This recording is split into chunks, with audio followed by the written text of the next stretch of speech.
I met David and Devin. I believe it was at Jenny's party. Yeah. I think I met you before that. Did you? Yeah. Because I think that's where I met David. I didn't meet you with David. Because you guys, when I met you, you knew David already. Really? Yeah. It was Tower. It was one night in Tower. That was the first time I met him. Yeah. Really? Yeah. So we met you at the same time? Oh, yeah. Holy that shit. Same night. So my cousin Jenny was having a birthday party. I believe it was her 22nd or 23rd birthday party. It's been like a couple years now. Yeah. And I just seen like two guys there, and there was a majority like women were there. So I like tried to associate with some of the guys. Where was her party at? We started at Tioga. Fuck, I can't. And then we went to like the one where John used to work.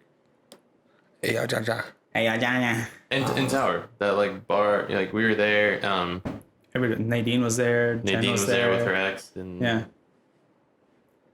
you were there. I know I was there. I remember walking Tower. I remember walking like this. Like we were gonna go to Fab that night. And it was like 2 a.m. Do you remember this? Yeah. And it was me, you, and him, and standing in a line. And these guys come out and say, "Ooh, look at this tall glass of water." I was like,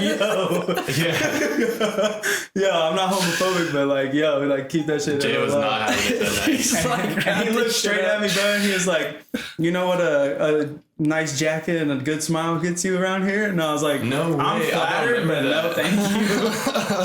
But then he walked past. That was that night. Yeah, that was that night. I remember. That's crazy. But yeah, I met you guys at Jenny's party. I believe it's her 22nd birthday or 23rd birthday. Yeah, and I had just moved back from Washington, and I was in a low point of my life.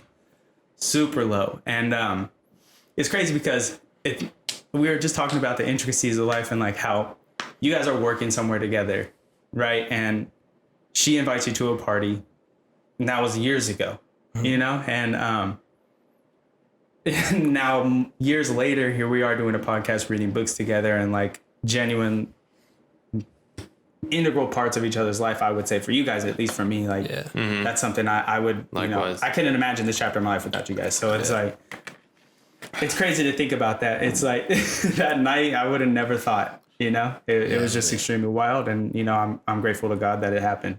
Me too. Definitely. Same.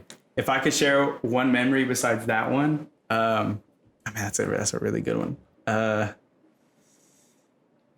Do you guys have any memories that bonded? Because same question that applies to So give me one memory we shared that bonded us. I think for me, it was when we went to the beach with Nadine and Jenny. Me, you, Nadine and Jenny. Like we took a beach trip, Santa Barbara, and I had a pretty cool understanding of who you were. I always thought you were super dope, from just hanging out with you from that night. And I think we've kicked it maybe a couple times with Jenny after that, somewhat. And I think the shit we were describing, or the conversation we had in the back of the car, was very, very important, and it needed to happen. And it gave me a lot of perspective on what I was going through and what you had gone through. And that, I kind of like my what would you say? The frame that I had you in sort of like turned into a different one, because I was like, oh, dude, you're really, really smart. And you have a lot of intelligence about, relationships and how it affected you and how you moved forward. And because of that moment, I took that very seriously, and I made a notes. I have it in my phone on my app of David's answers to David. That's the title of it. Because I remember we were talking about answers to yourself. Yeah. What does a clean slate look like? What does my partner need to know before dating me? What is my purpose? Stuff like that. There's a lot, and I have it.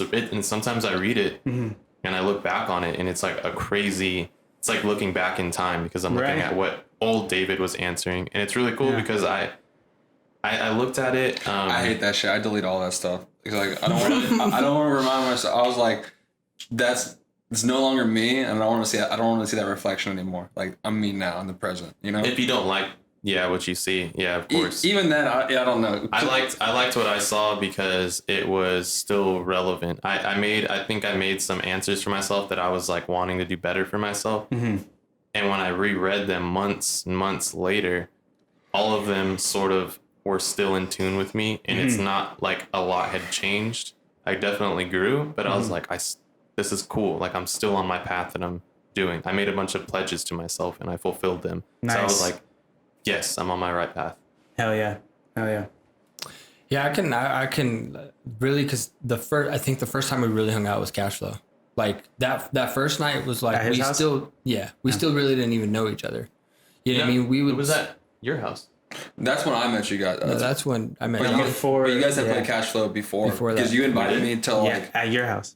Oh, with your dad, right? Yeah, Yeah. I can't really remember a time where I hung out with Jay before cash flow.